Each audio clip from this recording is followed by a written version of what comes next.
Wyoming's a good football team, so give Coach Bowl and his team credit. They made big plays in key moments that were the difference in the game. It was a great college football game. I think they're one of the top teams in our league. They've had a great non-conference schedule. They beat Texas Tech coming down from 17-0, had Texas 10-10 going into the fourth quarter. Had a great comeback against Appalachia State. I asked Coach Bowl after the game why he kicked that field goal after what happened to him last week, because that was an opportunity for us to block it and potentially score and win the football game. We didn't, and their kicker made it. I thought the extra point at the beginning of the game was huge. We were chasing points, and being down by 10 as opposed to 7, it was a 3-point swing, and it was a detail-oriented. You have one little tiny mistake, and they'll make you pay. Coach Bowl, well-coached team, and they made more than we did. So today's practice was really good. We needed the bye week to get healed up a little bit from nicks and bruises from the physical football that we played. It's who we are, and this was a much-needed bye week before we play San Jose State. They play Boise this week, so I thought today's practice was really good. The attitude was great, but the effort was even better, and it was we got to have that the next 6 times before we practice, before we play San Jose State. They're a very talented team. Everybody knows Chevin Cordero. He has the most starts in this league, right in front of Dylan Hopkins, and it'll be a great opportunity. It's Breast Cancer Awareness Night, so you'll see some pink accents on the uniforms. When we went there in 2020, it was supposed to be our first home game that got canceled, and that got moved to San Jose. And they allowed us to wear our red uniforms. They wear their home blue uniforms. They're going to wear their home yellow uniforms. And we're going to wear our home red. So it'll be a color-on-color game, which I think is pretty cool stuff. So with that, I'll open it up. Coach, how do you approach a bye week? What are some of the biggest points of focus since you guys don't have a game? Well, it's us. We got to focus on ourselves more so than an opponent. Saturday, the big plays, it wasn't over the top. That was a change. We played a little bit better in coverage in the secondary. We didn't tackle well. And, I have no problem with guys running up and taking their shot and missing a tackle, because we'll have 3 or 4 guys that'll be right there to make the tackle. We did not have that Saturday. The long 66-yard pass for a 2-yard gain should have been about a 6-yard gain, and we had about 6 guys miss that were a step late. Effort, attitude, want to. So we address that. It'll be fixed, and that was a surprise because it hadn't happened. You can rate missed tackles however you want. I think PFF had us at 16 on Saturday. If you go the way we tackle, we missed 38 tackles on Saturday. The difference being, I don't downgrade a guy for running up. So on that play, the 66-yarder, Tavian ran up there and he threw and missed, but he made him cut back into pursuit. Pursuit didn't get there fast enough. And we'll have guys miss 2 or 3 tackles a game, but they'll get credit for tackles because they force it right back into a guy. So depending on how hard you play is going to depend where those big plays happen. And that was the most disappointing part. I think Wyoming outplayed us in that facet. I thought both teams were playing hard, and it was a really physical football game. They made more plays than we did. Coach, on that tackling note, is there a silver lining there, just knowing that your guys are in the right spot, they're doing what they're supposed to, they're just not finishing? We play hard as a football team, but it's disappointing when those things happen. I don't know that there's ever a silver lining in losing. We take pride in the way we play, and we can get guys to play a little bit harder with fixing up the rotation so a guy's not in there as long. We have a couple guys banged up that enabled that. Alec Marenko played every single play on defense. He's got to practice to get in shape to be able to do that. It's hard to do when you're getting beat up on by 300-pounders on every play. But I thought Alec Marenko played great and played his tail off. We need to substitute a little bit more up front just so that those guys are a little fresher, and it'll help with that stuff. Coach, not to pound it into the ground with the tackling, but was it a case of guys trying to do too much, or was there anything specific that you point towards that you can say this is why it was happening? Really bad angles on the 2 long runs. We missed a tackle on the sideline that he just had to close his eyes when he went to hit him and miss because he had a clean shot. But, our pursuit angles weren't very good on Saturday, and it wasn't from a lack of trying. It was bad angles. And then give Brown credit. He made a couple really nice moves, and I mean, that should never happen, though. That was very disappointing. How did players respond when you brought that forward to them, and I assume they looked at the play? Oh, yeah. No. Hey, we had a come to Jesus meeting on Sunday about all that stuff.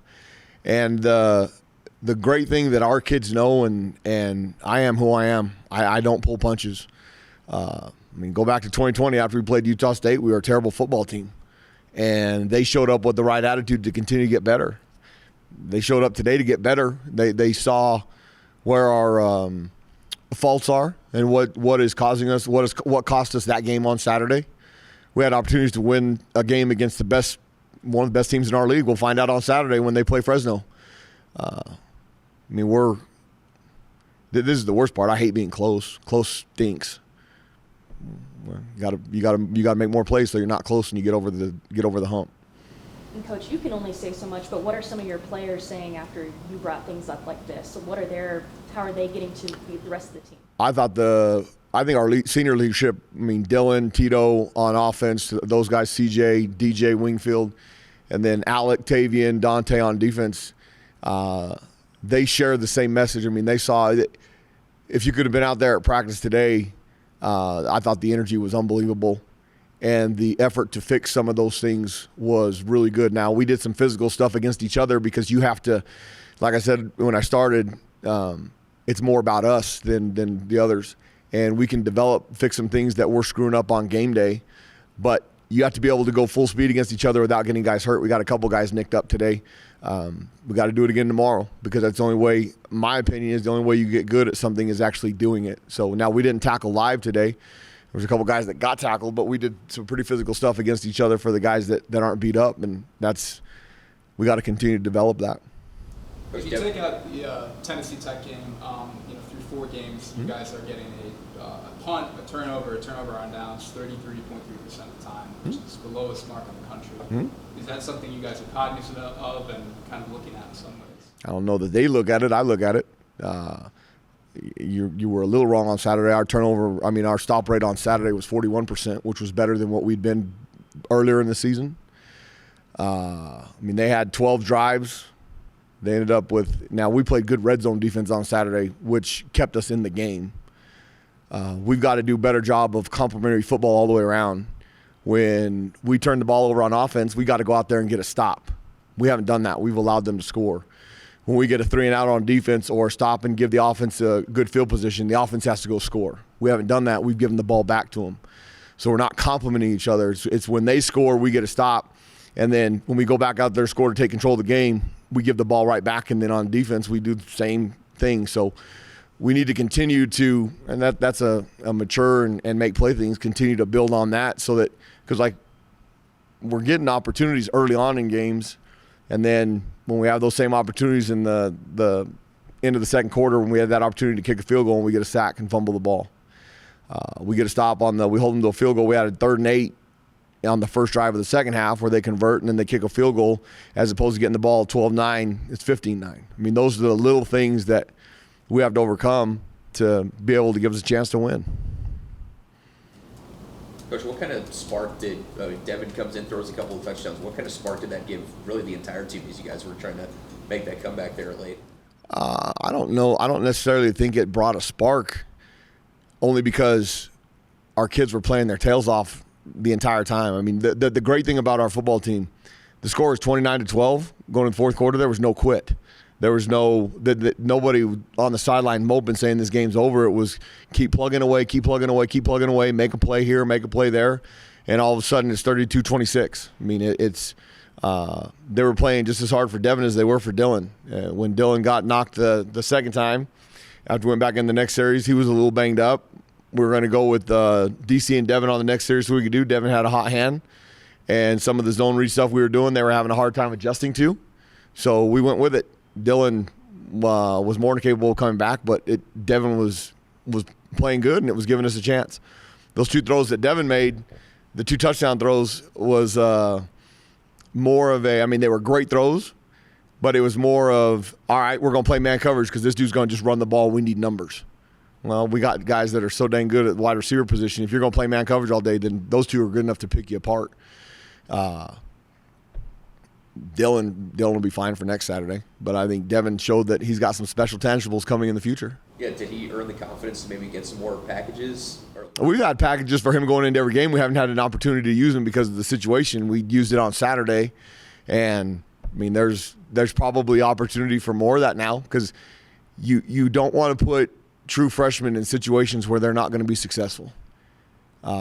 We put him in there Saturday and gave him some plays that he could handle, and then Coach Vincent felt more confident after he handled those first two, and they went for pretty big plays.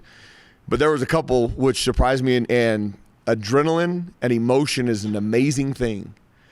Because if you come to our practices during fall camp and you watch Devin, and we run the zone read where he has the opportunity to pull it, that dude's confidence in himself, he'll pull balls he should never pull, and he'll still make people miss. The very first one that he made a big run on, he should have handed that ball.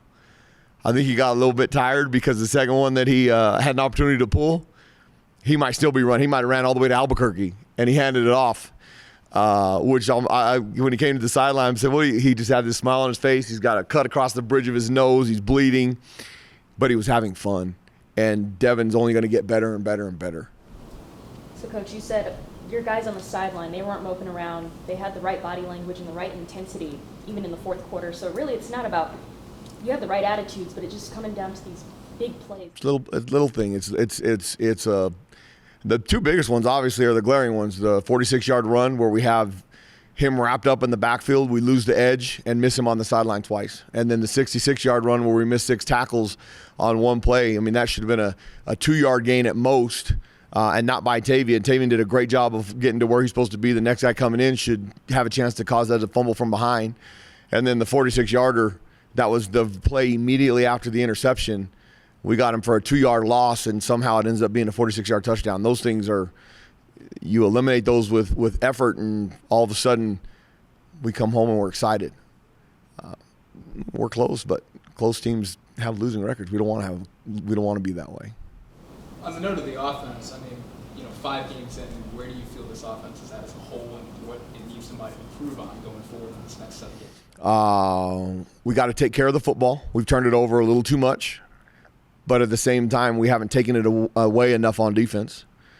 But I mean, Coach V's doing a great job. The belief, I mean, we're so much better on offense than we've been around here. It's given us an opportunity to have a chance to win games. We've got to find a way to complement each other, though, more often than just early in the game. And we'll have a chance in the fourth quarter. It'll be a completely different scenario, and it'll be much like UMass, where you're in a 4-minute situation and you're trying to get first downs as opposed to trying to go fast and come back. We've got to complement each other a little better. But I think for being 5 games in and a brand new offense, Dylan obviously is a big deal on that. I mean, he's the 26th ranked quarterback in the PFF stats for quarterbacks. That's pretty dang impressive for now. It's who we thought he was before the season, and everybody else is finding out. Seems like we talk about it every week, but every game you have a new receiver stepping up. This week it was Ryan. Can you just talk about him being healthy now, what he adds to this offense? Ryan Davis, who's played with Dylan. I mean, they came from UAB together. Obviously, they have some chemistry there.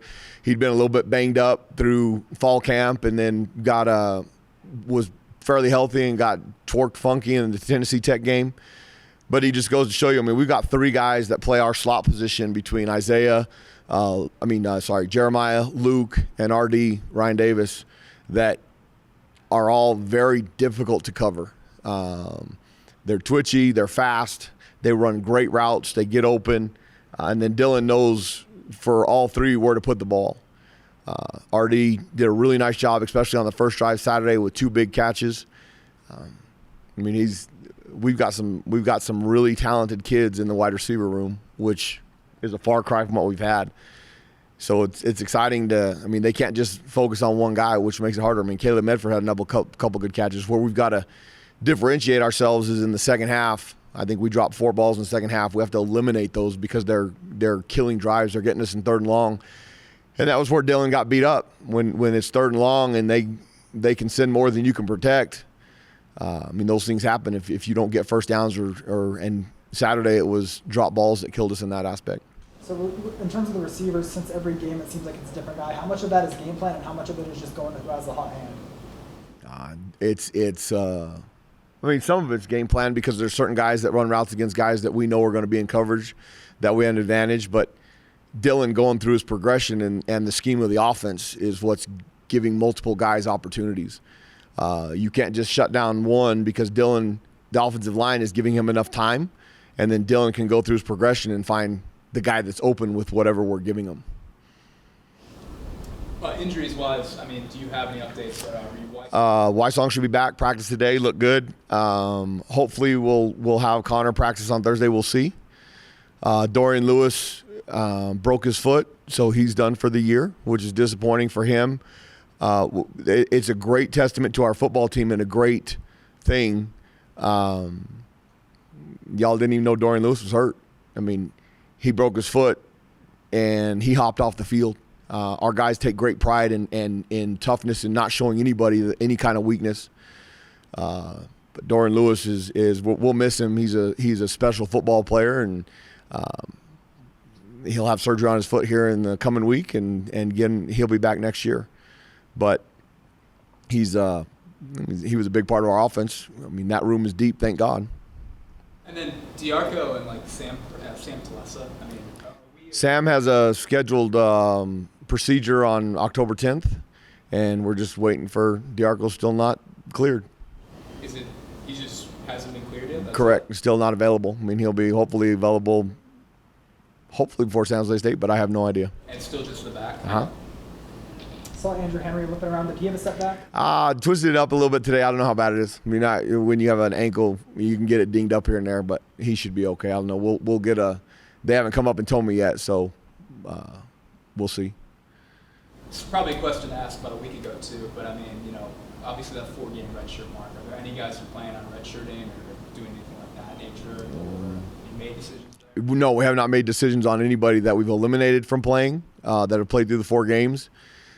That rule is really beneficial if you have guys that are hurt. Dorian played in the 5th game, so we don't have that opportunity. But those guys, most of them don't want to play. I mean, don't want a redshirt. They want to play if they have opportunities. So, I mean, the guys that are playing that you see on Saturday will be the same guys that you see for the rest of the year. And then, I mean, we talked about, obviously Wyoming showed that they're a really good team. But I mean, for you as a whole, from what you've seen, how strong the league do you feel the Mountain West is this year? I think I think the Mountain West Conference is a great league. I don't think you have a team in this league that is terrible. I mean, obviously, I think Nevada's had a tough schedule and they struggle a little bit getting out of the gate, but they're capable of beating anybody in this league. I think top to bottom, it's a great conference. I think Fresno's ranked in the top 25. Air Force should be ranked in the top 25. Wyoming should be ranked in the top 25. Boise, their record is un-Boise-like, especially to their terms. But, I mean, they had an opportunity against Memphis. Memphis came back and made some good plays at the end of the game. Central Florida made good plays. And if you watch Central Florida and Baylor last week, I mean, obviously they have unbelievable athletes. So I think the Mountain West Conference is a great football league. It's a great conference, period. I mean, we'll be the premier league on the West Coast. So I think any of our teams are capable of being the best group of 5 team that are at the top of our league right now. And right now, if you look at the schedule, I mean, it'll be really interesting. It's the Fox National Game of the Week in Laramie. Fresno and Air Force don't play each other during the regular season. They are shaping up to be the 2 best teams, but Wyoming will have a lot to say with that on Saturday. Do you guys have anything fun planned for the bye week? Recruiting. It's all about finding players. I mean, the reason we're practicing at 7 a.m. on Thursday morning is so that the coaches can catch flights and get out and watch Thursday games, especially junior college football. I mean, like I said last week, a lot of the guys we're recruiting right now, we don't even know who they are because they're playing for somebody else in the FBS level or FCS level. But the guys that are playing junior college football, I mean, there's a ton of games Thursday night and Friday in Mississippi, a ton of games Friday and Saturday in Kansas, Texas, Iowa, California. We got 3 coaches going to California, so we'll be all over the country. The Balloon Fiesta starts Saturday, so there's a lot of great things in the community going on. But if you want to be a good coach, you get good players, so that's the main priority for the bye week. looking ahead at these next 7 games, I mean, you made the guarantee that this team would be in a bowl game. I mean, you were looking at a 4-3 finish. Correct. Do you still feel as confident as? I do. Yeah, you can ask me that until we get eliminated. I have all the faith in the world in this football team. The belief that they give me in what we're doing and how they're doing it, we got to fix little things, both coaching and playing, in order for us to get over the hump. The stretch, I mean, obviously we lost to New Mexico State, which was disappointing. Wyoming's one of the best teams in our league, and we had a chance with a minute to go. If we recover that onside, good luck stopping Devin. We'll see what happens. If we don't give up the 46 or the 66-yard run, I mean, that was a great college football game. We're right there with the elite teams in our league. We got to eliminate the mistakes that are causing us to lose those games. And I mean, Dylan has a huge factor to do with that because of his leadership and his winning ability. And then the way our team practiced today, I still have all the belief in the world in making that happen.